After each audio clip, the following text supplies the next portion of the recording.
Technoféodalisme, effectivement, est quelque chose qui permet de penser ce qu'il y a de régressif dans notre époque. Ce qui a été vendu autour du numérique, c'est une époque de progrès, de davantage de liberté, de davantage d'autonomie.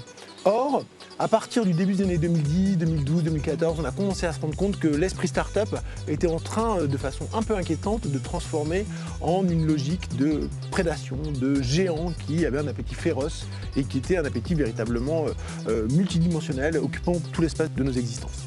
Faire de l'économie avec le numérique, c'est pas exactement la même chose que de faire de l'économie avec des produits manufacturiers ou des services habituels.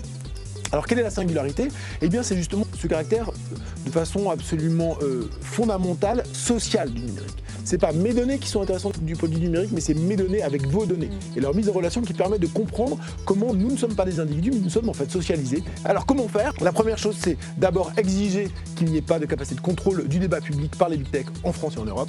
Il y a des démarches qui ont été engagées d'abord par la Commission, elle a reculé, il faut mettre la pression pour que ça continue. Deuxième élément, il faut un genre de protectionnisme numérique pour qu'on puisse remplacer par des choses qui sont réalisées en France et en Europe, les services essentiels qui aujourd'hui donnent un pouvoir de contrôle sur l'action publique aux big tech.